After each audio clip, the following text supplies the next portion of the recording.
来吧，太真。海拉德公爵夫人艾拉有一双红色的眼睛，像半月一样弯曲。这是一份生日礼物，这位母亲是特意从寺庙带来的。这个14岁的太真眼睛亮了起来。艾拉看到他张大了嘴巴，自豪地解释道：“你已经知道这是什么了，对吧？是一头可以平息魔法爆发的神兽。对于像你这样充满魔力的巫师来说，这是必须的。谢谢妈。但是这个是不是很贵？一个母亲就不能为她伟大的巫师儿子做这么多吗？”任何看过他的人都会评价他是一个非常感人的场景，充满了儿子和母亲之间的爱。当然，除了那2个人的快乐之外，我感到非常不舒服。我现在是那里提到的太真的生日礼物。虽然我有一个叫神兽的大名，但我的外表对任何人来说都显得普通。那是一只松鼠，我被关在铁笼子里，沮丧地咬着橡子。那颗橡子毫无滋味地被扔在地上，又旧又难吃。这是一个巫师家庭，是著名的海拉德公爵，而公爵的家族无论年龄或性别，都由他们这一代最强大的法师代代相传。一个强大的巫师拥有强大的力量，他们能移山填海，兴风作浪，还能烧毁城堡。问题在于，能够施展强大魔法的魔法师会有副作用。要是在魔力，也就是魔法能量失控时没能冷静下来，他们就会遭受剧痛。而唯一能够吸收狂暴魔力、平息痛苦的存在就是神兽。就算是伟大的魔法师，面对魔力一出也无能为力。那些魔力微弱的普通魔法师倒是不需要神兽。海拉德公爵夫人艾拉花了大价钱从神殿把我买了下来。她想让世人都知道，太真的魔力如此强大，强大到需要一只神兽相伴。她被打上了所有权的印记，所以不能离开海拉德公爵府。这话没错，在我小巧的胸膛上刻着海拉德公爵家的标志——黑玫瑰。艾拉微笑着打开笼门，把我放了出来。那么，太真就在你房间里好好养着它吧。他大概能听懂简单的话语，要是你跟他说别离开这个房间，他应该就不会走的。看，他能听懂我说话呢，对吧？真恶心，一只听得懂人话的畜生。太真皱着眉头从艾拉手里接过我，他之前还说我可爱呢，这人可真善变。我不满地哼了一声，艾拉却咯咯笑了起来。畜生，这可是神兽，而且传说中吸收了大量魔力的神兽是可以化为人形的。我魔力挺充沛的，所以我觉得我能让它化为人形呢。那这么说来，我又多了一个可以差遣的奴隶了，对吧？这神兽归我了。这该死的小鬼怎么能说出像奴隶这么可怕的话来？这话可太让人不舒服了。虽说反正他的魔力也没法让我化为人形，不过来到海拉德公爵府也不全是坏事。据我所知，在这座府邸里藏着一个男孩，他拥有令人难以置信的魔力，和太真比起来简直天壤之别。说不定他能让我化为人形呢。突然有人来通报，塔楼里的大少爷发高烧，像上次一样晕倒了。海拉德夫人的声音极为冷漠，既然晕倒了，那就别准备今天的饭菜了，让他好好休息。就算是养仔，孩子晕倒了竟然是这种反应，还真是无情。看来他晕倒不是1次2次了，比自己的还要糟糕呢。小松鼠决定晚点带点东西去看看男孩带。喂，奴隶，撒欢给我看。小反派又开始命令他了，从刚才开始就一直不停地叫他奴隶。他也是有脾气的好吗？男孩戳了戳他，觉得没意思，又骂骂咧咧地离开了。好不容易到了深夜，小反派终于睡着，他带上口粮，开始了他的第一场探险。还好他是一只松鼠，善于攀爬。终于来到了西侧的塔楼，应该就是那名大少爷了。他此刻一副极度痛苦的模样。听到窗外传来敲击声，男孩看过去，一只松鼠正挥着爪子看着他。他爬起身，疑惑这里怎么会有松鼠？难道你是想进来吗？他轻轻打开窗户，女孩向后让开，没注意身后踏空就栽了下去。他还没见到过魔力呢，真是天要亡鼠。男孩眼疾手快，一把抓住了他。抱歉，你没事吧？他差一点就变成了薯片。不过这种震颤的感觉难道就是魔力吗？只是碰触他就能感觉到力量的肆虐，他该有多疼啊！想着，他伸出手尝试帮他镇定魔力。再次接触的一刹那，男孩身上狂暴的能量瞬间停止，也不再感到疼痛。他好久没有过这种轻松的感觉了。原来你是神兽啊！小松鼠点了点头。你身上有海拉德的记号，应该是太真的神兽吧？为什么跑来这里？说完，男孩才想起对方是个动物，哪能回答得了问题。他尴尬地笑笑，女孩却觉得这样的他有点可爱，是因为还小的缘故吗？迟钝到根本不像那个未来的大反派。男孩叫约翰·海拉德，是这本小说最后的反派。他母亲前公爵夫人在他幼年时就离世了。海拉德公爵与艾拉婚后有了太真。不久后，公爵上了战场，留下约翰孤独一人生活着。雪上加霜的是，他在10岁时显现出魔力，因魔力的暴走备受折磨。想让自己儿子继承公爵之位的艾拉对约翰非常不满，以治疗疾病为借口把他关进了塔楼，直到后来又把他送上了战场。5年后，约翰结束了漫长的战争，成为英雄。而回家后也是他悲剧的开始。作为胜利的奖励，皇帝把帝国最美的公主许配给了他。约翰对公主一见钟情，但公主心里早已有了爱慕对象，无法得到爱的约翰被嫉妒心蒙蔽，为拆散两人成为了不择手段的反派。现在这个如此单纯善良的孩子，竟然成了这个世界最大的坏人。男孩不安地抠着手指，那个碰到你，我的心情就会很好。我可以摸摸你吗？小松鼠再次感慨，他真的好可爱，和某人完全不一样。经过同意后，约翰轻轻碰触了他。男孩笑得温柔，我一个人在这里很久了，第一次有人在我这么难受的时候陪着我，直到刚刚我都还很疼也很孤单。我如果生在普通人家，不，我要是没有出生该有多好。他沉浸在这种想法中，直到小松鼠来到这里。多亏了你，我第一次不疼也不孤单了，真的谢谢你。少年的笑容阳光明亮，轻易就激起了小松鼠的保护欲。不行不行，他的目的是快点吸收魔力，好变回人。男孩期盼地看着他，所以你明天能不能也来呢？你可以不帮我镇定魔力，只是看看我就好。这样的小心翼翼让小松鼠愈加心疼了。他卖力地点点头，不用你说，我肯定每天都会来的。谢谢你。女孩几乎可以确定，她一定是因为在漫长的时光里独自忍受了太多的痛苦，才会变成轻易毁灭别人的反派。如果有人曾关心过她，是不是她就不会变成未来那样了呢？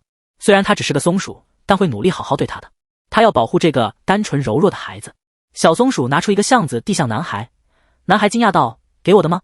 他抱起小松鼠，碰触它道谢：“从明天晚上开始，我会一直开着窗户，你随时都可以来找我。”女孩快乐地与他道别，可他刚一离开，男孩就收起了笑容。明明刚才他还很痛苦，这就是神兽拥有的镇定力量吗？他眼神变得阴郁，太真的神兽要变成我的了。我白天因为累了想睡会儿觉的时候，他老是在我背上戳来戳去。太真为了让小松鼠尽快变成人类，找来了各种各样有关神兽的书籍，在那儿吵吵嚷嚷的讲个不停。通过看神兽尾巴上的花纹，就能轻易分辨出它的性别。让我看看你的尾巴。他粗暴地抓起小松鼠，观察其性别，依据花纹判断，这是只雌性。不对，你是个女人，那你以后会变成女孩子啊？希望你能比我大，这样我使唤起来才更方便。被抓疼尾巴的小松鼠十分生气，真是的，我要是变成人了，才不会再跟你有任何关系呢，因为我会拜托约翰帮我消除印记。想到那个善良的男孩，小松鼠坚信他肯定会帮助自己，只要他变成了人，一切就好办了。他实在不想再吃坚果了。哼！深夜，男孩拿着小松鼠留下的橡果，心中思忖：难道他今晚不来了吗？随着这个想法浮现，他的眼神变得阴沉。当时他就应该装得更可怜些。突然，下方传来一阵轻微的脚步声，一只小爪子出现了，是他的小松鼠回来了。女孩冲他摆摆手，男孩露出了笑容：你今天也来了。小松鼠心想，这小子今天依旧这么好看，却不知男孩已开始了他的计划。你爬这么远一定很辛苦吧？有没有遇到危险呢？在这里先休息一下吧，我想让你待得舒服一点。小松鼠被哄得晕头转向，激动地拍拍枕头，仿佛在说：来来来，快躺下。他也想为男孩送上热情的服务。男孩惊讶道：你让我躺下吗？在小松鼠的强烈要求下，男孩听话地躺了下去。那个，你给了我橡果，所以我想给你回礼，就帮你起个名字吧。那个小混蛋一直叫他奴隶，都快给他叫得神经崩溃了上。他开心地贴了贴约翰的脸颊，还是这个漂亮孩子好，我叫你保罗如何？啊，你不喜欢吗？汤姆怎么样？卡利文呢？看到小松鼠拒绝的模样，他忧伤地说：怎么办？我能想到的只有这些。小松鼠再次被男孩的颜值冲击，算了，这次就饶过他吧，他可是想要更可爱点的名字呢。在男孩说话的同时，他也没有停止吸收魔力，这次吸收的魔力比昨天多得多，感觉就快要溢出来了。想着，他收回了手，进展不错，今天也顺利完成了任务。就在这时，他的身体突然开始发光，小小的手掌和卷曲的棕色长发显现出来。等男孩再次睁开眼，见到了让他心脏骤停的一幕，他猛地坐起，一个有着粉红色眼睛的可爱女孩突然出现在他面前。你是谁？小松鼠也慌了。那个，我是……他突然发现自己能说话了，这才意识到自己竟然变成了人类。小小的手，声音也很年轻，好神奇。就在他惊讶地观察自己时，男孩一把拉起被单，迅速给他裹了个严实。女孩道谢：那个，我吓到你了吧？男孩红透了脸颊问道：这是怎么回事？他挠挠头：我来解释一下，神兽是可以变成人的。谁知话音刚落，他又重新变回了松鼠。原来短时间内大量吸收魔力可以变成人，但那只是一时的。想彻底变成人，就要在50天内不间断地吸收魔力。如果还没有到50天就变成人的话，之前积累的魔力就会全部耗尽。通过太真，小松鼠才了解自己的情况。小混蛋一副嫌麻烦的样子，他竟然异想天开的想让松鼠自己计算天数。而在泰真的阅读声中，女孩心生一计。再次来找约翰时，她带来了一样东西，是关于神兽如何变成人类的介绍。既然我无法和你沟通，那我就带这个来给你看。她绘声绘色地表演着，约翰马上猜到这是从泰真书上撕下来的。小松鼠没想到表演一次他就猜到了，果然很聪明。女孩轻轻蹭蹭他的脸，小腹黑很开心。你是在夸我吗？连续吸收50天魔力，你就可以变成人了吗？50天，他就能再次见到那个样子的他吗？很可爱。不知不觉间，他竟然把自己的想法说了出来，惹得小松鼠疑问。他慌张回答没什么，但心里却期待着再次见到他人类的样子。什么？这本书怎么成这样了？泰真从早上开始就一直在大惊小怪。我打了个哈欠，把目光移开，假装没注意到。怎么被撕成这样了？泰真皱起眉头，然后转身看向我。奴隶，你知不知道我的这本书怎么变成这样了？真蠢啊！不管你怎么问我，我能回答的也就只有那一句话。啾啾。当然了，这事儿就是我昨天干的。不过我寄希望于这个调皮的14岁男孩会被别的事分散注意力。很明显，他会匆忙的找一找，然后就把这事给忘了。什么？难道是我睡觉的时候魔力失控了？他的语气听起来痛苦极了，就好像他真觉得自己是个了不起的魔法师似的。就在这时，我听到了雨声，还伴随着潺潺的流水声。原本疲惫的躺着的泰真一下子瞪大了眼睛。下雨了？他的声音里透着一丝期待。他听起来很兴奋，和一早上因为丢了书而表现出来的恼怒截然不同。搞什么鬼？你是蚯蚓吗？一下雨就这么兴奋？我在心里暗自抱怨着。泰真一把抓醒我，兴奋地跑到窗边。奴隶，我给你看个好玩的。看那边。一下雨，那个病人就开始散步了。泰真坏笑着指了指窗外的花园。啾啾！眼前的景象太让我震惊了，我忍不住开始敲打窗户。在花园里，约翰正被一个女仆拉着走，全身都被雨淋湿了。正常情况下，约翰绝不会被一个女仆那样拖着走的。作为一个16岁的男孩，他又高又壮，但即便约翰站着不动，他的全身也像要被撕裂了一样，疼痛难忍。所以他只能勉强挪动脚步，在女仆的拖拽下摇摇晃晃地走着。就连女仆都打着伞呢。他生病了，医生说淋点雨对他有好处。哪有什么病需要故意去淋雨的啊？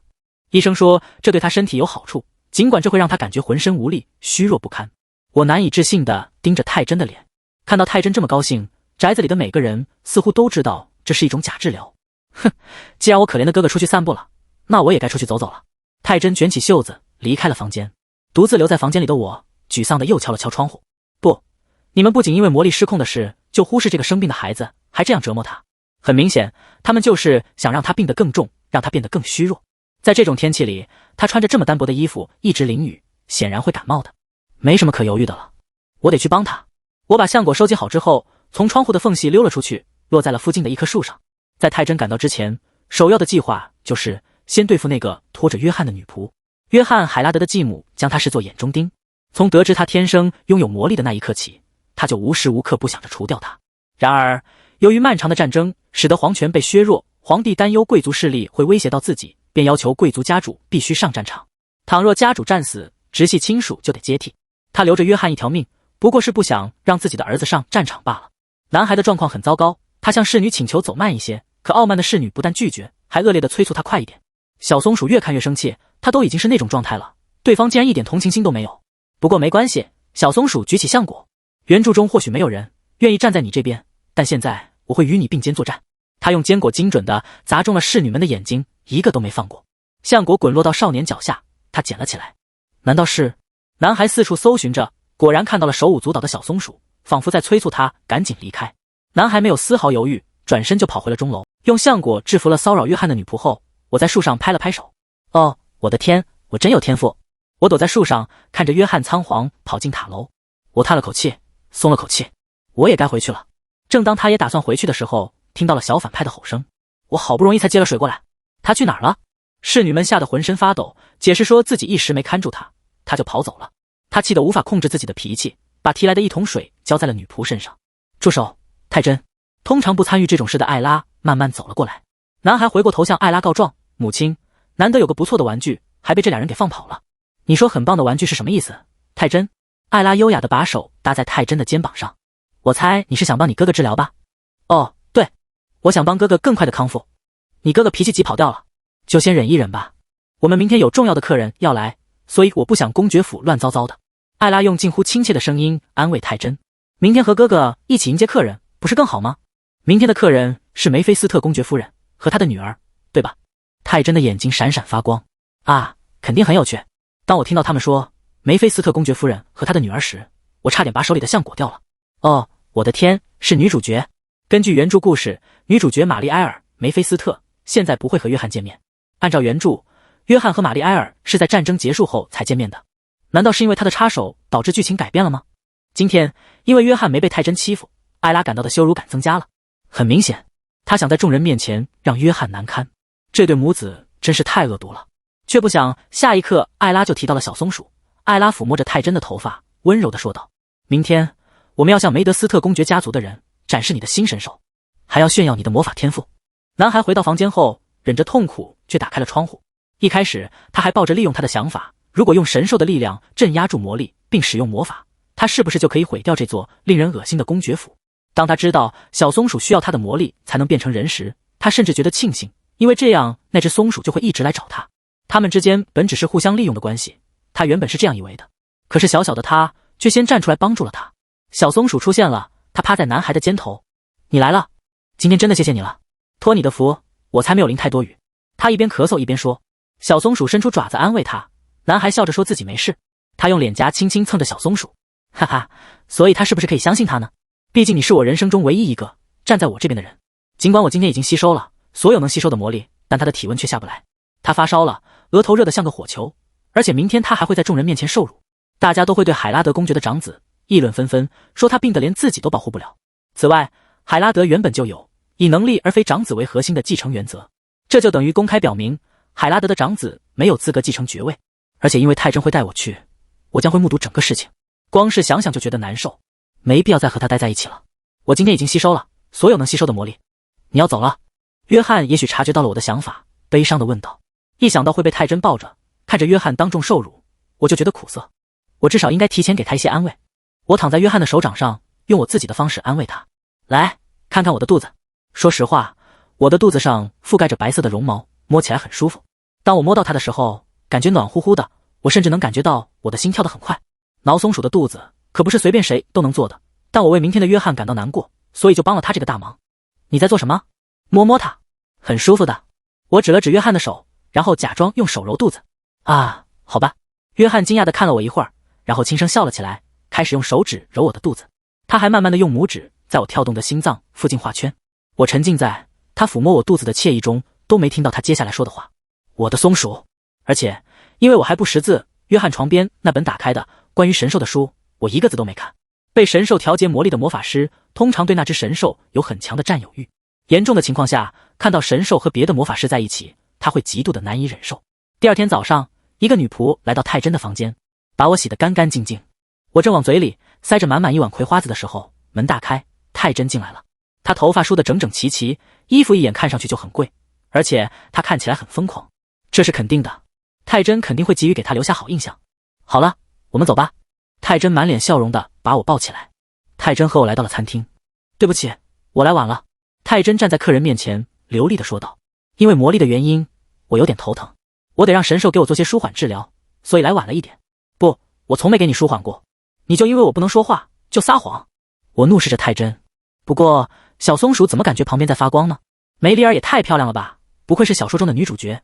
小松鼠突然好奇约翰是什么反应，毕竟前世他曾对女主一见钟情。没想到男孩正盯着自己。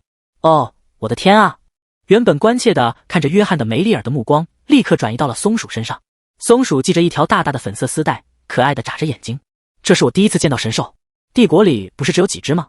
我听说它们真的很难找到。梅丽尔巧妙地把它很贵换成了它很难得到，而且看起来真的很惊叹。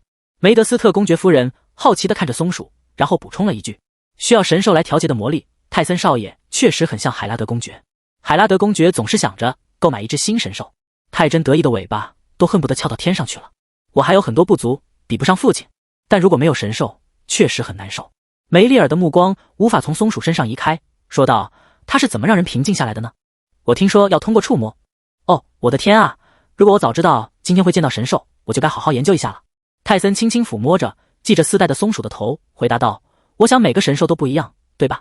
我的松鼠把爪子放在我的额头上，然后过一会儿疼痛减轻，我就感觉好多了。就在这时，伴随着一声巨响，约翰面前的水杯碎了。艾拉还以为是他碰掉的。刚刚就看你不舒服的样子，身体很难受吧？但这是重要场合，你要注意仪态。只有小松鼠知道，刚才是魔力肆虐引起的。难道是淋雨的后遗症？他急切地跑向男孩，一不小心踩到水，飞了出去。一只手反应极快地接住了他。你要小心些啊！男孩的声音只有他能听到。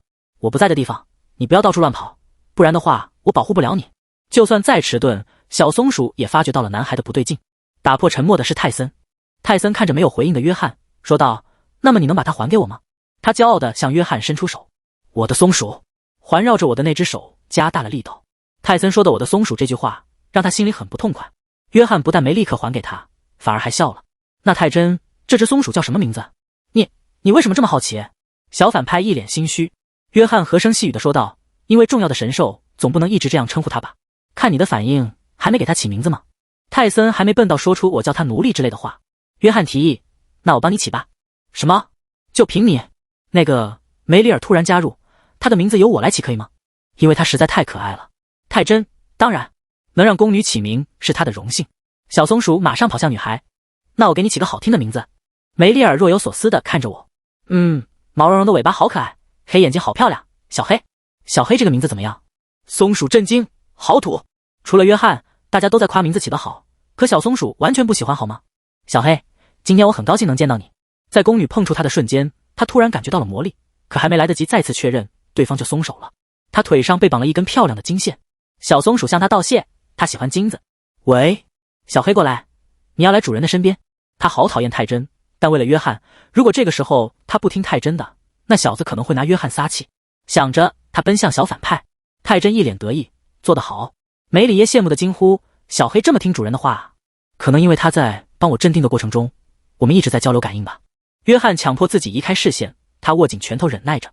与此同时，遥远的魔塔内，一男一女正在讨论着，卖到海拉德的那只松鼠必须回收吗？是的，现在做的实验需要那只松鼠，不是还有很多其他神兽吗？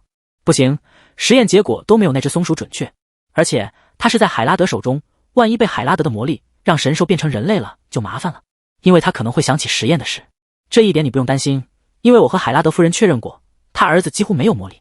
神殿一般只将神兽卖给魔力不强的贵族。女人仍不满意，那只松鼠必须回收。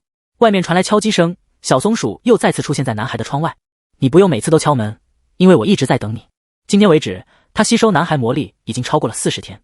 我看着约翰的气色一天比一天好，不禁歪着头想，我知道他长得帅，可他是越来越英俊了呀。当初初见他时那种卑微可怜的感觉，随着他病态的面色消失，也慢慢淡去了。而且不知从什么时候起，在我到之前，他好像洗漱过了。从那质量不太好的肥皂的气味，他额前发丝的湿润程度之类的迹象能判断出来。看着男孩坐下，他立刻伸出小爪子：“我来帮你镇定。等一下，今天就慢慢来吧。每次我刚一稳定你的魔力，你就会离开。多陪我一会儿好吗？”看着约翰那期盼的眼神，他实在不忍心拒绝，摆摆手表示自己知道了。男孩开心地笑了：“你答应了是吗？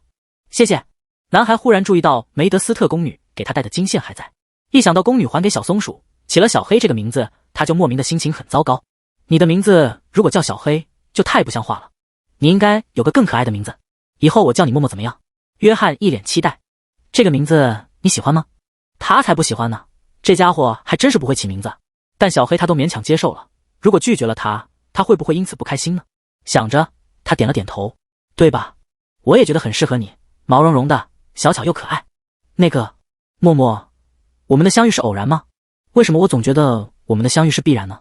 可惜小松鼠心中暗想，传说的我带着目的找到你，确实不算偶然。男孩突然伸手拔了下他的耳朵。抱歉啊，因为你实在太可爱了，这么小又柔弱的你，却总想着保护我，在我看来实在太珍贵，太过特别了。我以后会让你拥有更多金子，给你最好的房间，你想要什么我都会给你，让你比跟泰真在一起的时候更幸福。以后就由我来保护你。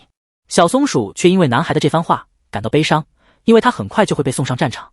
神殿会开发出新的镇定药水，只要喝下去就可以稳定魔力，到时候他会变得强大，那个时候你就不需要我了。但在那天到来之前，在和你在一起的日子里，我会全力以赴的。不久之后，一辆神殿的马车抵达了海拉德公爵府。我听说大祭司亲自来访，这是怎么回事？海拉德公爵的仆人们看到白胡子大祭司时，都交头接耳起来。所有人都出去。艾拉礼貌地迎接了大祭司，然后对仆人们下令：看来大祭司有话要说。仆人们犹豫了一下，慢慢退了出去。于是办公室里只剩下艾拉和大祭司两人。所有仆人一离开，率先开口的是艾拉。大主教，这到底是什么意思？听到艾拉谨慎的话语，大祭司点了点头。很不幸，是真的。大祭司挺直身子说道。我们送到海拉德公爵府的新神兽，被证实没有任何镇定能力。艾拉呻吟了一声，用手扶住额头。实际上，神兽的能力之类的事情并不重要。买下它是为了向别人炫耀泰森有魔法师的资质。更大的问题是，由于神兽没有能力这件事被知晓，泰森不是魔法师的事实也随之暴露了。通常情况下，我会对神殿的失职感到愤怒，但现在有更紧迫的事情。有谁知道这件事？没人知道。当然，这是神殿想要保密的信息。那么，这件事就到此为止吧。艾拉冷淡地回应道。既然这是个不能让别人知道的坏消息，那就保密吧。但是，你需要针对我儿子的魔力疼痛采取其他措施。泰森的痛苦，我会给您送一种可能有帮助的药水。这不是长久之计，但有一些买不起神兽的魔法师经常会买这种药水。艾拉高价购买神兽的目的，本就是为了证明儿子拥有强大的魔法天赋。有了药剂，虽然不如神兽有影响力，但只要流传他使用了跟他父亲同样的药剂的传闻就行了。想着这些，他接受了药剂。艾拉本来怀疑那只松鼠有时会去塔楼和约安见面，我本来就已经感到不安，还在考虑要不要留下他，但在某些方面，这是个好机会。艾拉看着大祭司，慢慢的说道。补偿就不必了，我听说神殿有一种药水，可以让人变成容易操控的木偶。哦，我的天啊！一直在偷听艾拉和大祭司对话的松鼠震惊的紧紧抓住树枝。不对劲，我有危险了。祭司在说谎，说他没有镇定能力，这是宁愿说谎也要带走他。原著中他确实从某一刻消失了，虽然他不记得之前的事情，但他绝对不要再回到那里。还有更大的问题，艾拉想伤害约翰，那应该是原著中约翰为了得到梅里尔从神殿那里得到的药，一种让人变成没有自我的傀儡的可怕药。他绝不能让约翰变成这样。沉思片刻后，我开始一次又一次的奔跑。目的地是塔楼。约翰看到我敲窗户时显得很惊讶。默默，和夜里不同，窗户是关着的。我用前爪敲窗户时，约翰很快走过来为我打开了窗户。现在是白天，在此之前我从没在白天来探望过他，一次都没有。我之前怕被人看见，女仆和仆人们可能会突然闯进来，但现在没时间考虑那些了，随时都可能已经下达了寻找我的命令。首先我得警告约翰即将到来的危险，而且我自己也得逃跑。我打算试一试，于是抬起前爪指了指我胸口的印记，帮我把这个印记抹掉。你现在也有危险，艾拉想要害你。可这么复杂的意思，男孩怎么会看得懂呢？他惊讶道。你因为心痛想要杀了我。我重重地叹了口气，真是没希望沟通清楚了。没时间了，我又不会写字，用肢体语言交流我也不够熟练，这样下去不行，干脆他再次变成人，跟他解释清楚。然后我迅速钻进他的毯子里，我释放出一直压抑在体内的魔力。这是我第二次变身了，所以现在感觉没那么陌生了。我把毯子拉过来裹在身上，紧紧裹住，然后探出脑袋。他忍不住尴尬的声音都颤抖了。你现在变成人了，但还没到完全化人的时候啊。他紧紧拉住男孩，急切地说道，专心听，我没时间慢慢跟你解释了。神殿要带走我，这消息对男孩而言犹如晴天霹雳。带走你是什么意思？男孩惊愕地问道。他们说我没有镇定能力，要把我收回去。我觉得这是很奇怪，所以想立刻逃离这里。所以你要走？是的，拜托你了，约翰，帮我抹掉这个印记，只有这个印记消失了，我才能离开海拉德。我不想被神殿带走，然后死掉。尽管心中对小松鼠万分不舍，但男孩还是半跪在女孩面前。放心，我现在就帮你去掉，我绝对不会眼睁睁地看着你死。他的手轻轻拂过，印记瞬间消失得无影无踪。谢谢你，约翰，托你的福，我能活下来了。还有，现在你也有危险，艾拉要给你下药，让你变成没有自我的提线木偶。那种药只有在温热的条件下才有活性，你记住，只能吃凉的食物。还有，再坚持一段时间，你就会上战场，到时候你就有镇定剂了，也不用再担心魔力带来的痛症。约翰忽然握住他的手。我不是在担心这个，难道你为了告诉我这些，把这段时间积攒的全部魔力都用掉了吗？你那么想变成人，现在一切又都要重新开始。没关系的。小松鼠轻轻抚摸着男孩的头发，我无论如何都会变成人的，不要担心我。所以你一定要平安无事，知道了吗？男孩紧闭双唇，点了点头。我的命是你给的，我一定会听你的话，在这里活下去。那你现在要去哪里呢？正要回答的女孩无法继续说下去了，魔力耗尽，她又开始变成松鼠了。外面传来杂乱的脚步声，有人上来了。男孩催促道，你要快点离开这里，有人来了。你尽可能从树上走，躲着人。约翰小心地把金线系在松鼠的爪子上，以后他就能通过那根金线认出默默了。还有，如果你不满意吸收魔力的地方，就回来重新找我，哪怕在战场上，我也会保护你。快走，我会拖着他们的，你别担心。小松鼠不舍得蹭了蹭男孩，你绝对不是反派，约翰，没有人像你这么善良美好。啊？你是在说你会好好生活，让我照顾好自己吗？小松鼠气急，才不是呢。他跳下窗户，最后望了一眼约翰，很抱歉把你自己丢在这个孤立无援的地方，但你应该能克服困难，好好长大吧。两人就这样分别了，直到小松鼠的身影彻底消失，他仍然固执地看着窗外。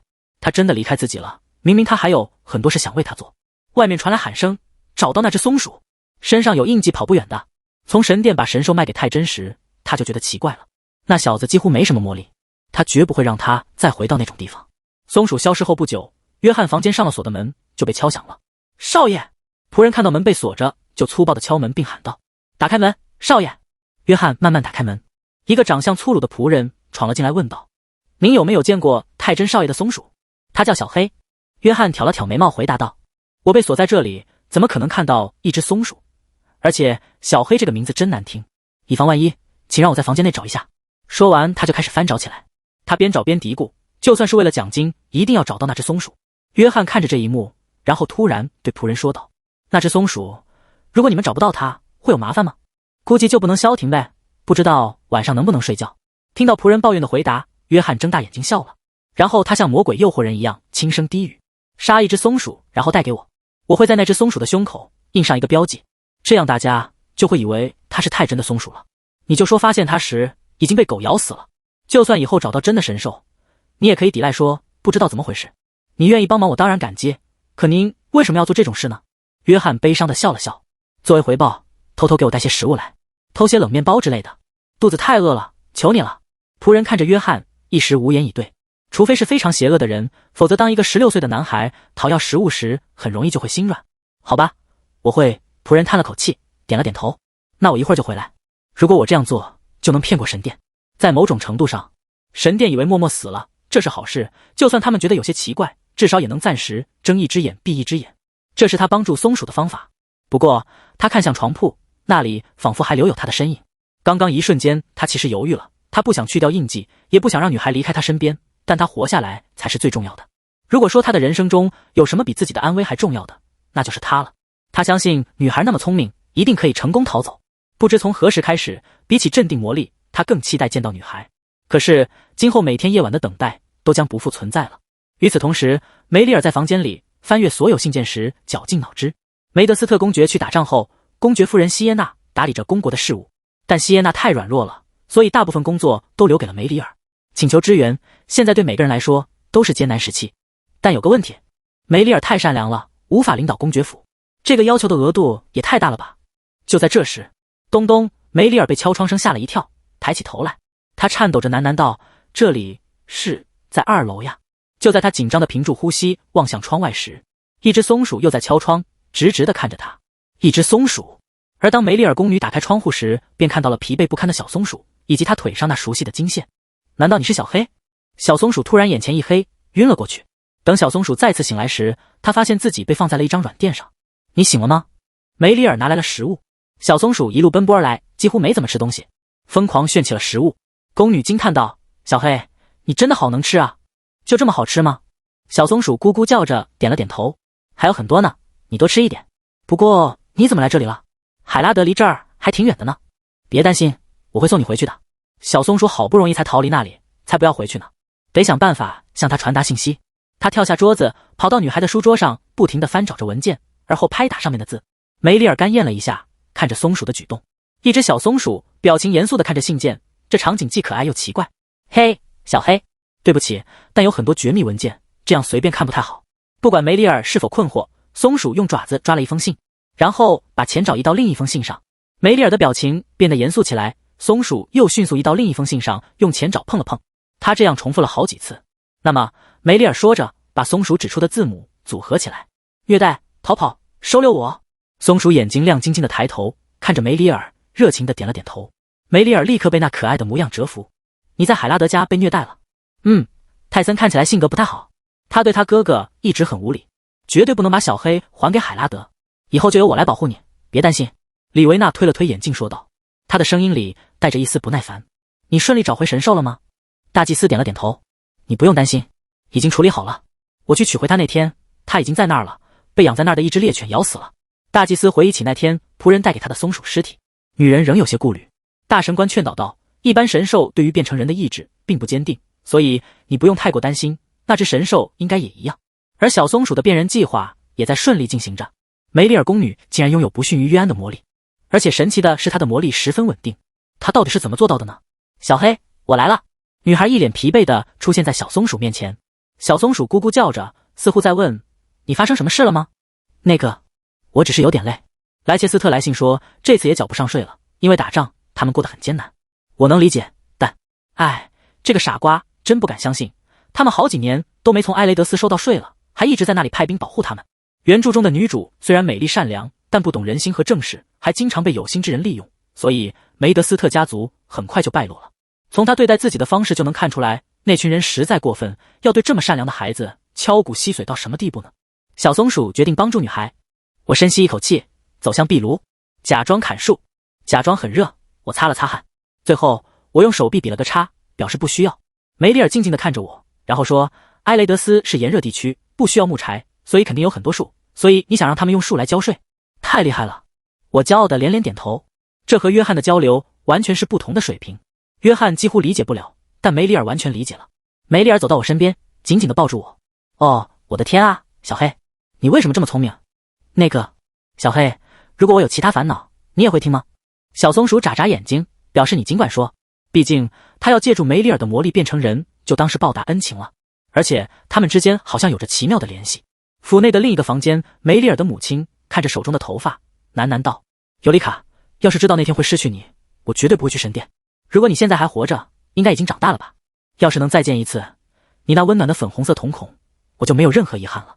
画面一转，不管怎样，在梅德斯特家的生活相当不错，所有人都对他很亲切，这里真是太棒了。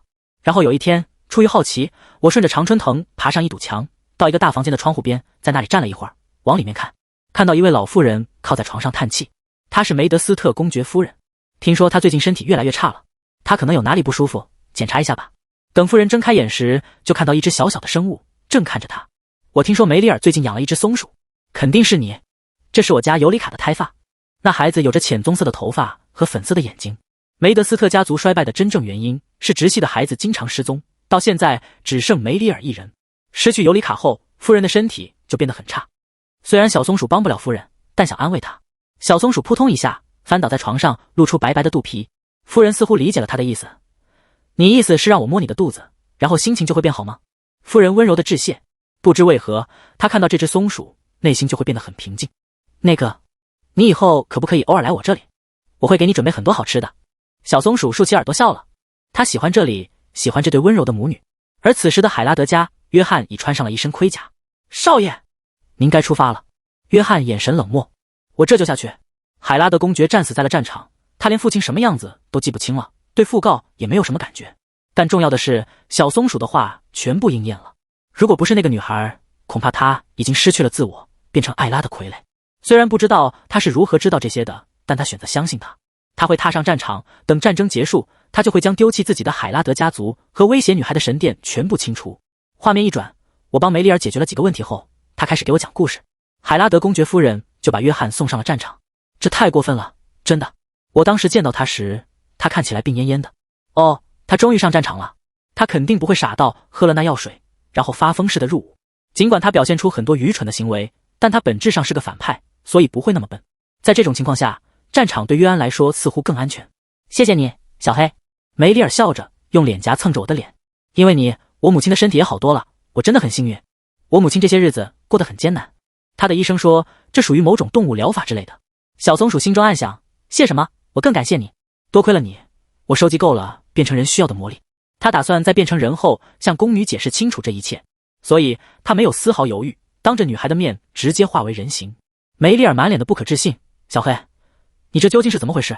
宫女，我会跟你解释的。就在这时，梅里尔，你在里面吗？办公室的门打开了，西耶娜走了进来，看到与自己二女儿极为相似的少女，她欣喜若狂。尤里卡，是你回来了吗？神听到了我的祈祷。尤里卡，是尤里卡，对吧？尤里卡，公爵夫人几乎像着了魔一样尖叫起来。梅里尔迅速跑到他身边扶住他，但公爵夫人念叨了几遍尤里卡的名字后就昏过去了。小松鼠慌了神，他万万没想到会闯出这么大的祸。好在医生说夫人身体并无大碍，几个小时后就会醒来，但她不能再受到任何刺激了。你吓坏了吧？我捧着侍女送来的可可，试探性的开口道。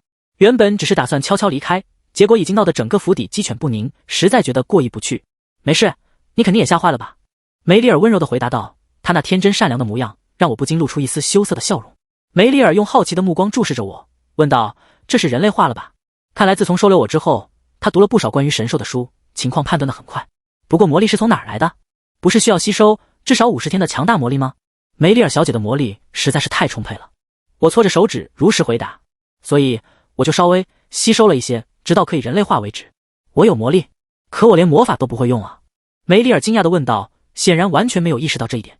我也不是很清楚，不过您就是拥有非常多的魔力。我在海拉德公爵府用餐那天就发现了。事实上，这个问题没有必要深入探讨下去，因为梅里尔和我都搞不清楚为什么会这样。小松鼠有些忐忑，他担心梅里尔会因自己利用他吸收魔力而生气。没想到女孩说出了另一番话，所以我是帮到你了吗？我好高兴。他是天使吗？不过你有地方可去吗？梅里尔担忧地问道。还没有，我只想着先变成人。我露出有些泄气的表情回答。他突然提议，你想不想当我的妹妹？我知道这个请求很自私，但留给我母亲的时间不多了，剩下的日子我想让她在找到女儿的幸福中度过。原著中的梅德斯特夫人因无法承受失去女儿的痛苦，在梅里尔成年前就离世了。她是个非常亲切温暖的人，对待梅里尔就像妈妈一样，仿佛看出了她的犹豫。如果让你有压力的话，抱歉，但我希望你可以留下。其实是我不想跟你分开，多亏了你，这段时间母亲身体好多了，而且你帮助了我和梅德斯特，你的存在让我感觉有了依靠。我都得到你这么多的帮助了，还这样请求，是不是太不知廉耻了呢？才不是，不知廉耻的是我才对。他根本没有理由拒绝，因为成为梅德斯特的养女有很多好处，但让他想留下来的并不是这些好处，而是这里有一群把不会说话的他当成家人对待的人。他想报答他们。我答应你，我来当尤里卡。梅里尔兴奋地抱住他。真的吗？那我以后就叫你尤里卡了，以后请多指教了，姐姐。梅里尔的心被这声姐姐击中，他简直开心到快要昏倒了。小松鼠决定为了梅里尔和夫人，他要守护好梅德斯特的财富和名誉，还要找到治好公爵夫人的方法。很快，领地内就传遍了梅德斯特找回二女儿的消息，但大多数人都认为那是个冒牌货。不过小松鼠并不在意，他不打算隐藏自己，而是光明正大的出行，来到了他的第一个目的地——保育院。这里有着前世全国最厉害的医生，也是救治好病重皇太子的勒内特。但他在保育院生活了很长时间，才有了出头之日。他想提前找到他。公爵夫人总是对他很温柔，而这份温暖让他感到很幸福，就好像他真的有了妈妈一样。所以他要找到勒内特，让他早日去学院深造，治好夫人的病。在参观保育院的途中，他看到了一个在角落里看书的孩子。你好。男孩慌张地丢下了书。抱歉，我没听到声音，不知道是您来了。没事，是我打扰你了。不过你这么专注，是在看什么书呢？听到有人对自己的爱好感兴趣，男孩开始滔滔不绝地介绍，这是新出版的医学书籍。难道就是他吗？你叫什么名字？我是勒内特·卡尔丁。没想到如此顺利就找到了。勒内特，你对医学感兴趣，对吗？你想不想去医学院？男孩低下头犹豫着。就在他想拒绝时，院长突然出现。勒内特，你别再撒谎了。男孩迅速把书藏在身后。不，我对医学不感兴趣。院长叹了口气，没办法了。宫女，您能资助我们吗？勒内特对医学很感兴趣，并且有着天赋，但因为怕给保育院增加负担，一直不敢开口。我不想让他错过这个机会。怪不得他刚来到时感到院长的眼神很奇怪，原来是这样。男孩却急了，我不去那边，我的朋友都在这里，我只要自己看书就够了。小松鼠也加入到了劝说大队。你对医学有天赋，如果错过了学习的机会，你在这里的家人也会为你伤心的。我以梅德斯特的名义发誓，我会资助这里，让你可以专注于学业。所以你要不要去医学院接受正式的教育呢？男孩最终接受了赞助，顺利找到了医生，也整理好了保育院的资料。他突然想念起约翰，他还是神兽的时候，每天这个时间都会准备去见他，不知道他现在过得还好吗？而此刻的约翰也在思念着他。少爷，您不吃饭吗？他比了个安静的手势。男人这才发现石头上放着花生和种子。对了，他经常收集一些坚果。树上传来簌簌的声响，这不是松鼠吗？可能是饿了，吃的可真香。约翰笑了，谁说不是呢？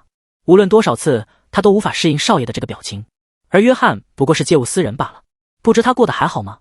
每当晚霞出现，约翰都会想起女孩，因为一到这个时间，就是他等待小松鼠奔向自己的时刻。等战争结束后，我就会去找你，到时我一定会帮你变成人。你变成人后，应该无处可去，也没有家人。那我们就一起生活吧，以后我们会是彼此唯一的家。几天后，一位期待已久的客人来到了梅德斯特公爵府。一辆华丽的马车，即使在远处也能认出来，停了下来。一直在前门踱步的梅里尔带着灿烂的笑容冲了出去。舅舅，欢迎回家，我母亲会很高兴的。梅里尔笑容满面的迎接杰登，但他蓝色的眼睛却很冷，就连车夫都无法把目光从梅里尔天使般的脸上移开。但杰登却嘟囔着，毫不掩饰自己的不悦：这么毛躁的跑出来干什么？我又不是第一次来这里，自己会进去的。当然，杰登冷冰冰的话并没有阻止梅里尔甜美的微笑。嘿嘿，因为见到你很开心啊。相反，他立刻脱下外套，冷冷地披在他的肩上。你等了多久了？最近天气变冷了，你有没有脑子？你妈妈病了，你应该坚强点，不是吗？穿上这个。杰登一边仔细地整理外套的衣领，一边不耐烦地厉声说道：你又出丑了，不是吗？你怎么能这么轻易地收养一个养女呢？你觉得梅德斯特这个姓氏对你来说毫无意义吗？哎呀，舅舅，梅里尔害羞地笑了笑，拉了拉杰登的胳膊。先进去再发火吧。就像你说的，外面很冷。梅里尔边走边说，妈妈把她当成了尤里卡，那孩子真的很像我妹妹。那个舅舅见到尤里卡之后，很快会喜欢上她的。转眼间到了晚餐时间，我们3个人坐在了餐桌旁，但他的舅舅对自己怀有敌意，不但无视他，对梅里尔说话的语气也相当毒舌。不过这并不影响小松鼠吃饭。喂，你叫什么名字？小松鼠愣住了。我叫尤里卡。不，我问你的真名。算了，不跟他计较，他也是有名字的好吗？他刚要说出本名，话却卡在了喉咙里，艰难地吐出：我叫小黑。舅舅懵了，人怎么会叫这种名字？罪魁祸首在一旁傻笑，谁让他之前不是人呢？吃饭进行到一半，他又开始了说教。梅里尔，你做事怎么还是如此随意，竟然把一个陌生人当成家人？还有，同意尼利亚训练家兵，你不知道那边不允许培养兵力吗？小松鼠生气了，这个大叔怎么一直在训导梅里尔？可梅里尔却阻止了他。那附近发生了纷争，我不得不如此，但我提高了那边的税率，并同意他们用棉花以及粮食抵税。只要他们那边粮食一直不够充足，就无法养活太多士兵。因为是在边防，他们声称是因为害怕动乱才养兵的，日后若是安稳，他们自会削减兵力。小舅舅很惊讶，刚刚那一瞬间，他仿佛看到公爵回来了，没想到外甥女也有变得可靠的一天。你是换了新的老师吗？不是的，是尤里卡帮了我很多，这个提议也是他想出来的。他虽然年轻，但很厉害，对吧？舅舅没想到这个孩子如此聪明，但他仍嘴硬，也没什么好惊讶的。你父亲这个年纪时还大规模修订了领地法，他是个天才。舅舅，请您一定要爱护尤里卡，我和母亲都把他当成了家人，他让我们觉得好像尤里卡真的回来了一样。小舅舅露出难过的神情。梅里尔，我仍相信真正的尤里卡有一天会回来。就在这时，公爵夫人忽然到来，她笑容温柔，与我有说有笑地讨论着保育院的事。她很久没看到姐姐如此开心了，这样温馨的画面忽然触动了她。也许她不该对女孩抱有如此大的偏见。最终，梅里尔送母亲回去休息，留下了他们2人。小松鼠简直要积食了。对不起，男人突然开口，刚刚我不该那么对待你，身为长辈，我却如此不成熟。如果让你伤心了，很抱歉，因为你很聪明，所以我就开诚布公了。梅德斯特家族陷入了很大的危机，公爵失踪了，梅里尔挺身而出领导家族，但他没有经验，也不够熟练，又被一群虎视眈眈的家伙盯着。如果梅里尔出了什么事，领导家族的责任就要交到你的手上，跟梅德斯特没有任何血缘关系的你也会变得十分危险。我只是因为这个而担心，原来这个人是在担心自己啊。虽然他毒舌傲娇，但却是个真心为他们着想的好人。谢谢您的担心，但是如果可以，我想留在这里。宫女的身份对我而言并不重要，我只是特别喜欢梅里尔和公爵夫人。虽然我总有一天会离开，但在走之前，我想帮助姐姐稳定家族，并让西耶娜健康起来，因为他们对我而言如同家人一样珍贵。确实，姐姐现在的状态是这几年里最好的，应该是多亏了你吧。谢谢你。说完，小舅舅竟害羞地移开了视线。小松鼠心中涌起一阵酸涩，这么好的人怎么就早死了呢？他一定不能让这种事发生。不过，到底是谁毒杀的伯爵呢？因为对方性格别扭，他也不好托人调查，只能自己上了。先检查一下对方的身体吧。我可以进来吗？您刚刚都没吃什么，所以我带了3明治来。艾伯特本想拒绝，但看女孩如此卖力的样子，又好像说不出口了。这是我亲手做的，想跟您一起吃。小舅舅妥协了，那我就吃一点。不过你来找我，是因为我刚刚对梅里尔说的话吗？不是，我是真的担心您饿了。他没想到还还挺好吃的。你不用太在意，并不是很快就会出事。小松鼠问出了他来此的目的。不过您没事吗？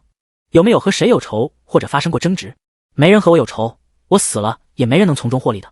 不过以防万一，如果我出了什么事，希望你们能帮我照顾我资助过的女孩。她叫赛利希特，医生说她有一辈子都摆脱不了的病痛。小松鼠震惊了，在原著中，赛利希特是个反派，表面是个好人，但专门喜欢挑拨离间。他差点导致梅里尔与皇太子分手。可书中的他没有生病啊。您资助的那人身体很不好吗？医生说是不治之症，所以我一直很担心那孩子。小松鼠越想就越不对劲，原著里他花费重金陷害折磨梅里尔，明明他出身贫寒，却挥金如土。难道这些前世，对面的小舅舅突然就变成了冤大头？这下不定能一石二鸟呢。晚上，艾伯特因为胃胀而失眠，最近不管吃什么好像都不太舒服。虽然今天吃的格外多，不过那孩子看着不像坏人。如果真正的尤里卡还活着，应该就是他那副样子吧。突然有人敲门，是公爵府的医生。我奉尤里卡小姐的命令前来。刚刚的三明治他吃完很不舒服。小舅舅紧张的上前，那孩子没事吧？梅里尔宫女在照顾他，但他有些担心您，所以让我来给您检查。艾伯特说着自己没事，让他回去照顾尤里卡。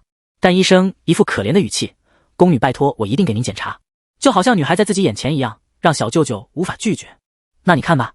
却不想这一番检查，医生大惊失色，伯爵，您从很久之前就被下了慢性毒药。第二日，小松鼠就从梅里尔口中得到了想要的结果。塞利希特的是东窗事发，他不仅伙同医生装病，还准备害死艾伯特，甚至伪造好了遗嘱骗取遗产。幸好他当时问了勒内特，毒药的事情才有了艾伯特被下毒的猜想，并且勒内特告诉了他一种草药，服用后会更容易检查出来毒性，害怕他拒绝检查，不知道多心急，所以他把草药加在了三明治里。不过你没事了吗，尤里卡？舅舅还专门寄信来问你呢，他说要亲自向你表示感谢的，并想带你去一个地方呢。不久后，在摇曳的烛火中，小松鼠跟着艾伯特往地下走去。杰登把我带到了入口处的画像前，巨大的画像画的是一个浅棕色头发和蓝色眼睛的男人，表情严肃，他相当英俊。身为以武士闻名的梅德斯特家族的家主，他的外表也不错。这是……我眨了眨眼，抬头看了看那幅画像。杰登苦笑了，这位是奥斯卡·梅德斯特，现任梅德斯特公爵。尽管年龄相差很大，但我还是像自己的兄弟一样跟随我的姐夫，他有很多东西可以效仿。杰登苦涩地说，他低头看着我，说了一声谢谢。如果不是你，我差点死了。我想在尊敬的姐夫面前承诺，不会忘记你的恩情，但我没有犹豫，连连摆手。不是的，这都是巧合。艾伯特的神情再度变得悲伤。梅里尔也不知道这件事。尤里卡去神殿接受洗礼时，护卫的人是我。姐姐曾说不再继续接受洗礼了，是我坚持要去的。被袭击后，等我醒来，尤里卡已经不见了。其实我有感觉到塞利希特一家有些可疑，但可能因为太过自责，当他说要代替尤里卡时，我就刻意忽略了那些。若不是你，我可能还被困在过去，不知道真正重要的是什么。谢谢你，尤里卡，我不会再犯同样的错误，会尽可能的对外甥女好，所以以后我们好好相处吧。小松鼠开心的笑了。好的，伯爵。但艾伯特却不开心了，叫我舅舅。我不想自己的外甥女用那么冰冷的称呼叫我。跟在舅舅身后，小松鼠只觉得他怎么如此可爱。我没什么可聊的，但我注意到了一些奇怪的事情，出于好奇问道，为什么走廊里有这么多动物的照片？走廊里不仅有前任家族主人的肖像，中间还有很多动物画。杰登回答说，好像这没什么大不了的。啊，我想这是因为传说中梅德斯特的祖先是野兽，其他我不知道了。你可以去问问梅里尔。这会晚餐应该准备好了，那舅舅也会一起吃吧？艾伯特要被这声舅舅萌化了，话都跟着磕巴起来。我就不用了，我还不饿。在他们身后有一张与女孩一样的松鼠画像。与此同时的战场上，士兵们被围困得走投无路。突然，一道巨大的闪电从天空落下，歼灭了前方的敌人。就在众人都以为是魔法师的援军赶到时，没想到是海拉德少爷救下了所有人。他是看到同伴们都快死了，才想着尝试的。不过体内魔力混乱，不能再继续使用了。他命令大家后退，先做休整。有一名士兵请求道，那少爷放过这些野兽如何？自从梅德斯特公爵失踪后，我们就有意不去伤害他们，因为很多士兵都目睹了公爵变成老虎。虽然人变成野兽不可思议，约翰笑着答应了。没什么不可思议的，因为我也见过，曾经有一只松鼠变成了可爱的孩子。如果默默现在看到我的样子，应该会感到自豪吧。多亏了他，我才能使用魔法。等回去后，我就会报答他的恩情，再缠着他一辈子。在勒内特的治疗下，母亲的身体已经没有大碍，距离他们初次相遇也已经过了5年。这期间，他展现出无与伦比的才华，被授予自爵，成为了最年轻的天才医生。但他拒绝了所有邀约，坚持做了梅德斯特的主治医师。真的感谢你选择梅德斯特，以后也拜托了。可在小医生看来，对方才是他的恩人，我才要谢谢您，让我能够报恩。虽然母亲的身体得到了医治，但梅里尔的命运却没有改变。原本按照战争盟约，公爵失踪后他应该参军，但考虑到他是梅德斯特家唯一的血脉，皇家就提出了让他与战争英雄联姻的条件。他可以继续留在公爵府代理公务，而这场战役的英雄就是成为大魔法师的海拉德·约翰。如果他心里没有别人，那么联姻也不是问题。但他已经和皇太子罗蒙德相爱了，心意不是人能控制的，所以他能理解梅里尔的烦恼。姐姐，你最近总是叹气，是因为与战争英雄联姻的事情吧？梅里尔没想到还是被妹妹看了出来。我从以前就知道自己的婚姻是义务，也努力控制不去喜欢上殿下，结果好像还是给你们添麻烦了。对不起，尤里卡，明明应该开心的时候，我却这样子。现在的约翰与原著中的反派相差甚远，但梅里尔不爱他也是事实。如果强迫她嫁给不爱的人，大家依然会无法避免悲剧。他努力这么多年，可不是为了这种结局。最重要的是，他无论如何都想让姐姐得到幸福。他能变成人，以及得到这么多的幸福，都是因为梅里尔。这一次就让他报恩吧。姐姐，你跟皇家约定的是与梅德斯特的宫女结婚，对吧？而姐姐喜欢皇太子殿下，这件事就由我来解决。因为战争的胜利，全城都在狂欢，迎接英雄的归来，特别是海拉德的魔法师。时隔5年，约翰终于回来了。当初受削的小少年已经成长为能独当一面的英雄，回来找他的小松鼠了。约翰·海拉德从战场归来的那天，道路被围得水泄不通，人们都争先恐后的想要一睹英雄的风采，而他的魔法如今也已运用得得心应手。看到男孩肩头的松鼠，他一抬手，对方手中就出现了一枚橡果。这是我们英雄送你的礼物。约翰大人很喜欢小动物呢，尤其是松鼠，甚至还种了不少橡树。众人都以为他喜欢小动物，但那不过是爱屋及乌罢了。而小松鼠这边，为了阻止姐姐嫁给约翰，他决定利用当初协议上的漏洞。协议只要求宫女，然而宫女并非只有梅里尔一人。听到妹妹想替自己出嫁，梅里尔慌了。你不能为了我牺牲自己。这不是牺牲，多亏姐姐，我才能成为梅德斯特的家人。所以现在让我尽一点义务吧。而且姐姐也知道我的能力，这次我也会顺利解决的。梅里尔握紧了手。你不知道我有多庆幸你在我身边，我只是担心事情不能如我们所愿，我怕会让你为难。别担心，姐姐，都会好起来的。而且他有恃无恐，虽然原著里约翰对梅里尔一见钟情，但剧情早已逆转。而且因为他的照顾，约翰变成了一个温柔善良的孩子。就算出了问题，我还可以说自己是他的恩人。不过他也想早日和约翰见面，想知道这些年他是如何长大的。在回到公爵府的第一天，约翰就想着怎么寻找小松鼠，并且他把艾拉和泰珍关到了地下。只是小姐妹算错了一件事，他们以梅里尔的名义写的想与他讨论联姻的信件，被他毫不留情地揉成一团扔了出去。和别人结婚，我不感兴趣。侍从急了，如果想掌控首都的社交界，就要和梅德斯特家做做样子。掌控社交界干什么？我只想跟喜欢的女人在一起甜蜜的生活。侍从傻眼了，这该死的恋爱脑。可他还得劝说主人，您喜欢的那位，如果知道您这么冷漠，会影响您的形象的。约翰一脸无所谓，我不在乎，因为他知道我亲切的一面。不过他和梅德斯特的事被他误会就不好了。想着，他改变了主意。明天我要去梅德斯特一趟，既然他刚回来就送来信件，恐怕对方是想联姻的。我要去立即解除婚约才行。每当思绪不宁时，他就喜欢来到这个地方，向墙上的画像诉说他的烦恼。战争终于结束了，公爵大人。虽然对所有人来说都是好事，但这也就意味着神殿会再次行动。他们为何会为了带走我而编造谎言呢？梅里尔说梅德斯特祖先是兽人，只是传说。我从家族的书中也没找到任何线索，但我总觉得梅德斯特的传说与孩子的失踪以及神殿管理的神兽之间有着关联。我是不会放弃调查的，请为我加油吧，公爵大人。梅里尔怎么都没想到约翰就这样突然来访，而且要求马上见他。难道他就这么想跟我结婚？他第一次见面也没有做让对方心动的事啊。而且那家伙也不像轻易会陷入爱河的类型。梅里尔想去找尤里卡，但此时尤里卡正在陪母亲见勒内特，梅里尔紧张的胃都疼了。就在这时，侍女拿出一封信，原来尤里卡已经知道了，拜托他尽量拖延时间，等他过去。等帮母亲检查完身体，勒内特有些害羞的想请他喝茶。对不起，现在有客人，我必须过去。勒内特一脸失望。那就没办法了。不过您的脸色不太好。他说着没事，但其实是因为约翰回来，他太紧张了，没休息好。对了，你有没有能让人看起来脸色很差的药？勒内特一脸惊愕。小松鼠解释道，因为想让某人觉得我看起来可怜些。本以为没这么离谱的东西，对方瞬间两眼放光。当然有啊，这是可以逆转魔力，让脸色变差的药，是我当初为了不被留校，当成苦力而研制出来的。没想到优等生也会做这种事。小松鼠接过喝下，怎么样？味道还不错。话音刚落，他就一阵眩晕。这药效怎么这么强？勒内特慌了。不应该啊，还没到起效时间。他抓住勒内特的手臂，头实在太晕了。你能扶一会儿我吗？就在他等待眩晕赶过去时，不远处的门突然打开，里面走出一人。小松鼠隐约听到对方说着解除婚约。男人回头向里面的人告别。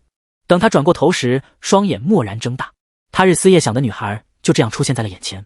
约翰快步走向他。你为什么会在这里？就在几分钟前，约翰带着阴沉的脸闯入了梅里埃尔的办公室。梅里埃尔心中默念，闹事，闹事，尽可能拖延时间，让他感到厌烦。到目前为止，只要按照尤里卡的指示去做，事情总是能顺利解决。因此这次梅里埃尔也选择相信他。然而当他看到约翰冷峻的面容时，身体本能的稍稍僵住了。大约5年前，他们在海拉德公爵府碰面时，他还是个瘦弱的少年，如今却大不相同。他不仅比那时高了许多，连穿着打扮和发型都完全改变了，看上去就是一个不折不扣的战争英雄。但那冷酷且无情的表情让人不由自主地感到畏惧。嗨嗨，我吓了一跳。梅里埃尔为了抢占先机，立即说出他能想到的最恶毒的话，甚至还加上了他平日里绝不会说出口的直接指责。您连我的书信都不回复，甚至还这样毫无预警的登门，实在是无理至极。评价的非常正确，梅德斯特小姐。约翰冷冷地站在他面前，甚至连坐下的意思都没有。为了达成退婚的目的，约翰决心避免做任何会让梅里埃尔产生好感的事，因此他更冷漠地开口。当然，看到那封书信后，我也很惊讶。您急于攀附这位战争英雄，同时又是海拉德公爵府的继承人，我可以理解，但我认为我没有义务满足您的这种愿望。梅里埃尔眯起眼睛，小心翼翼地开口。所以您的意思是，我不想废话，退婚吧？约翰的语气干脆而决绝。女孩设想了无数种可能性，唯独没有对方主动退婚这种好事，所以她一时愣住了。约翰还以为对方不愿意，你们有意义也没用，我一定要解除婚约。这时他才回过神，不，我和你想法一样。那太好了，立刻准备好解除婚约的公证书吧。约翰·海拉德与梅里尔·梅德斯特公女，根据法令解除婚约，我就这样写上去了。梅里尔还在恍惚中，因为尤里卡说过，海拉德虽然立了战功，但在政界影响力较弱，所以应该不会轻易同意退婚。不过他说让我拖住海拉德，他还是听妹妹的话吧。海拉德公子，请等一下，我有个妹妹叫尤里卡，她也是梅德斯特的宫女，我想请您稍等一下，她马上也会过来公证。约翰毫不留情地回道，不管是您还是您那位事多的妹妹，只要是姓梅德斯特的公主，我都绝不想牵扯任何关系。您连尤里卡都没见过，没必要见。我敢肯定，她也是个无聊透顶的女人。为了尽快敲定退婚，约翰开始说出一些非常不妥的话。实际上他并非如此恶劣的人，但此刻他只想退婚成功。最终梅里埃尔和约翰成功完成了退婚协议，双方甚至在文书中添加了绝不反悔的条款。哼，虽然您无理又恶劣，但希望您能对自己的话负责，绝不食言。梅里埃尔淡淡的说道，我虽然有多张面孔，但绝不出尔反尔，您大可放心。就这样，这桩令人头疼的婚约终于告一段落。我会亲自向皇帝陛下说明退婚的事。这是他最后的发言。约翰起身离去，依然没有在梅里埃尔的办公室里坐上一会儿。然而刚打开门，他愣住了。默默，约翰完全没想到心上人就这样突然出现在他眼前。你为什么会在这里？他颤抖着伸出手，想确认这是现实还是梦境。身后传来一声啊，尤里卡。梅里埃尔的声音从后方传来，打破了他的怔忡。事情已经解决了，我们可以去喝下午茶了。他这才恍然大悟，小松鼠就是梅里尔提到的妹妹尤里卡，而梅里尔也开始了他的报复。我们刚好签订了解除婚约的证书，并确认绝不会更改。小松鼠讶异，真的吗？当然，虽然他人品不怎么样，但说自己的话绝不会反口。女孩的声音透着微微的冷意。感谢您的通融，海拉德公子，我想向你表达我的谢意，请稍微留步一下好吗？小松鼠把自己如何变成人类，又怎么成为宫女的事情全部告诉了约翰。原来是这样，你能成功变成人真是太好了。我一直很好奇你在哪里，生活的好不好。我也一样，我们当时分开的太过匆忙了，什么都没来得及说。看到你平安归来，我真的很高兴。看着女孩温暖的笑容，他这时才有了真实感。他一点都没有变。不久之前，他还以为这个笑容只有自己能看到，能帮助女孩变成人类的也只有他。但现在他的身边有了其他家人。那个刚才和你在一起的男人是谁？他叫勒内特，是梅德斯特的主治医生，也是我的朋友。约翰悬着的心放下了。朋友吗？还好不是未婚夫。梅德斯特对外公布我是从孤儿院收养的，所以你能帮我保密我的出身吗？之前神殿还来找过我。他当然不会暴露小松鼠的身份，并且他很快就会将神殿除掉。等等，你的脸色是怎么回事？女孩又开始感到头晕，我也不知道，明明感觉没什么的，但又好像很难受，我要去找一下勒内特。话音刚落，他的身体就倒了下去，整个人就在约翰眼前凭空消失了，只留下了他的衣服轻飘飘地滑落在地上。柔软的丝绸长裙里，一只满脸震惊的小松鼠探出头，呆呆地看着约翰。与此同时，勒纳特和梅里尔正在书房里喝下午茶。约翰和尤里卡说要单独聊聊，于是剩下的两人只能等待。约翰，海拉德真是个让人讨厌的人。梅里尔叹了口气，耸了耸肩。不过，我觉得尤里卡的脸色不太好。梅里尔的话让勒纳特的脸色明显僵硬了下来。他从刚才就一直在担心这件事。是这样的，尤里卡小姐说想让自己看起来有点病弱的样子，所以我给她了一瓶让人脸色苍白的药剂。可是，似乎问题出在这个上面。这样啊，她的脸色确实很苍白，看来药的效果真是挺好。梅里尔小姐，其实我可能给错了药。勒纳特放下茶杯，表情严肃地说道。画面一转，这到底是怎么回事啊？事实上，我之前根本不知道自己还能变回松鼠。啾，这到底是怎么回事？突然间，我觉得头晕目眩，周围的事物也变得巨大无比。现在的我真的是变成松鼠了吧？不行，他得冷静下来。难道是因为那只影响魔力的药？对普通人来说无碍，但对需要魔力的他来说就是致命的吗？正当我感到无奈的时候，一双大手轻轻地将我捧了起来。默默，约翰把我托在手心里，低头注视着我。从这个视角看，我突然意识到，约翰比几年前长高了许多。真是，我竖起尾巴，心里暗暗想着，长得真帅啊。不过，现在这些都不是重点。我挥了挥前肘，想要纠正他的话。啾，不是默默，别叫那个难听的名字，是尤利卡。约翰皱了皱眉，看着我好一会儿，像是终于明白了什么，瞪大了眼睛。哦，你是说再试试变成人形？为什么会得出这个结论？好吧，试着吸收我的魔力吧。约翰眯起眼，朝我笑了笑。我一瞬间愣住了，觉得他的笑容似乎过于惑人。我将前爪放在他光洁的额头上，就像从前一样吸收着他的魔力。很快，那种熟悉的涌动感充满了我的身体。本来还担心是不是又需要吸收50天，看来是因为药的作用暂时变回来的。等等，如果他现在变成人，不就是没穿衣服吗？得马上去衣服那边。他飞速从约翰的手心跳下，不过一瞬间，小松鼠就变回了人类，而约翰也再次目睹了他的变身。可这次却和以往不一样了，两人的脸一个比一个红得厉害。他大喊着不要看。尤里卡的喊声惊动了梅里尔和勒内特，他们互相看了对方一眼，马上奔向待客室。尤里卡，发生什么事了？两人被吓到炸毛。约翰正手忙脚乱地帮女孩穿着衣服。姐姐，你先等一下。他小声催促身后的约翰，你快一点呀。可是越忙就越乱，约翰连手都修成了粉红色。再等一下就好了，打仗他都没有这么紧张过。梅里尔一下子就听出妹妹声音的异样，他们俩的声音很奇怪。勒内特也觉得海拉德公子的声音好像也很慌张。我们还是马上进去看看，万一出了什么事呢？梅里尔点了点头。下一刻，他们就闯入了房间。眼前的一幕让两人愣住。约翰捂住通红的脸扭向一旁，而尤里卡微微喘息着。姐姐，勒内特，你们有什么急事吗？他差点被吓到短命10年。你还好吗？怎么你们都气喘吁吁的？